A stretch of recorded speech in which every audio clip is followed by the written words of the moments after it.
I am standing in front of Florence's most famous painting, and I want you to stand here with me. It's a masterpiece of beauty and quiet rebellion. A nude goddess in a city of saints. A painting that could have Botticelli cost his life. And yet, here it is, still whispering its secrets. What happens when beauty crosses a line? That's what I'm here to find out. In ancient Greek mythology, Venus, the goddess of love, was born from a moment of both violence and creation. The Titan Kronos used a sickle to castrate his father Uranus, and as Uranus' seed fell into the sea, the water turned to foam. From that swirling foam, Venus emerged, not born of a mother, but of the sea itself. And Botticelli painted her in a time where this was more than shocking. It was a quiet act of defiance. During the Renaissance in Florence, paintings almost always showed Christian saints and stories from the Bible. But Botticelli did something no one expected. He painted a naked pagan goddess.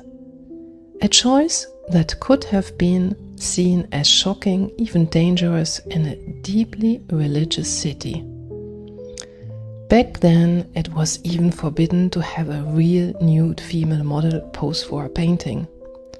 So Botticelli had to rely on idealized beauty, not a real woman.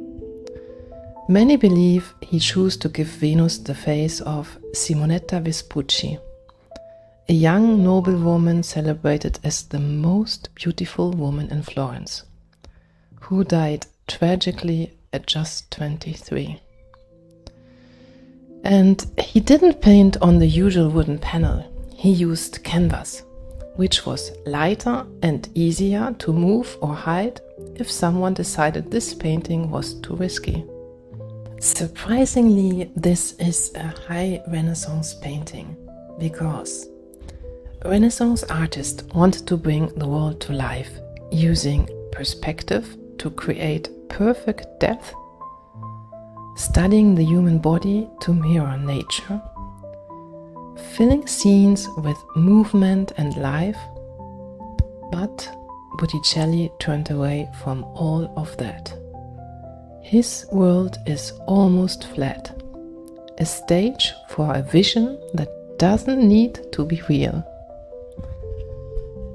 Venus' body isn't perfect. Her neck too long, her shoulders too soft, her body almost weightless. The figures around her, they don't move, they hover. It's a world that feels alien, like a dream, and that's the point. Because Botticelli wasn't painting the world as it was.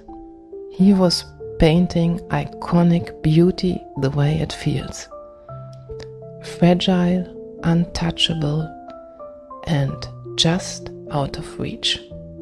And that's the quiet secret of this painting. Beauty isn't about perfection. It's about something we can't explain.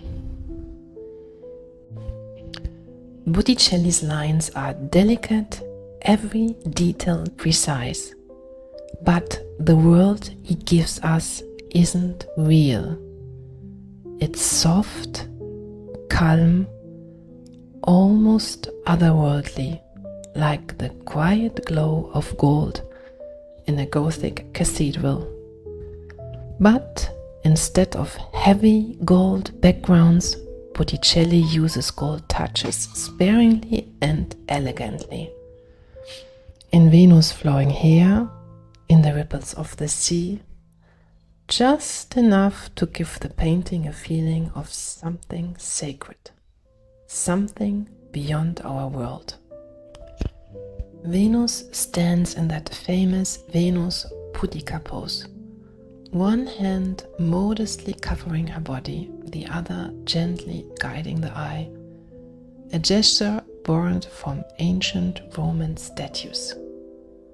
And yet, Botticelli reimagines it, turning it into something new, something eternal. Venus is caught in that one breathless moment, just before she steps on land, a promise of arrival, a beauty that can't be caught.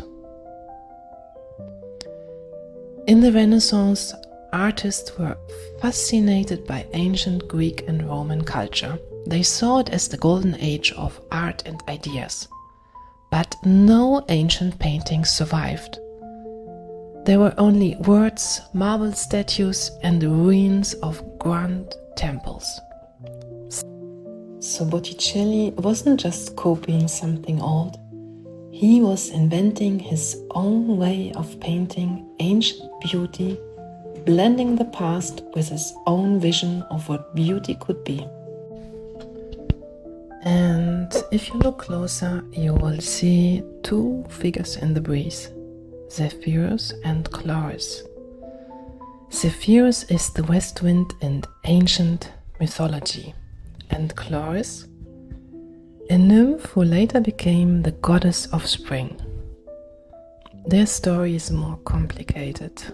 Chloris had been raped by Zephyrus to be then transformed into the goddess Flora, a symbol of flowers and new life.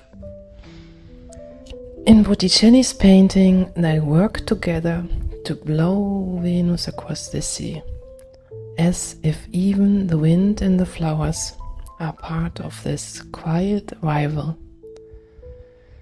Zephyrus isn't just a breeze, he's the gentle force of nature itself, a power that brings beauty to life. It's a moment where even the season seemed to pause, to help Venus arrive in a world that's ready to be reborn. On the shore stands a figure holding a flowing robe adorned with delicate flowers. She is one of the Horae, minor goddesses of the season in ancient mythology, known for keeping the world's natural order in balance. In Botticelli's time, the Horae were seen as symbols of harmony and gentle renewal. And here she offers the robe to Venus, not as a mere gesture, but as a ceremonial welcome. It's a moment of quiet beauty, the natural world pausing to honor the goddess of love. The flowers in the robe aren't just decoration, they are an offering, weaving Venus into the eternal cycle of nature and reminding us that true beauty isn't perfect. It's alive, delicate, and forever in motion. Maybe that's why, even now, we can't look away, because this painting isn't just about one woman. It's about how the world itself bows in reverence to timeless power of beauty. Standing here, I feel the tension Botticelli left behind. A nude goddess in a city of saints, a painting that's almost weightless, shimmering with gold, flat like a memory, yet full of longing.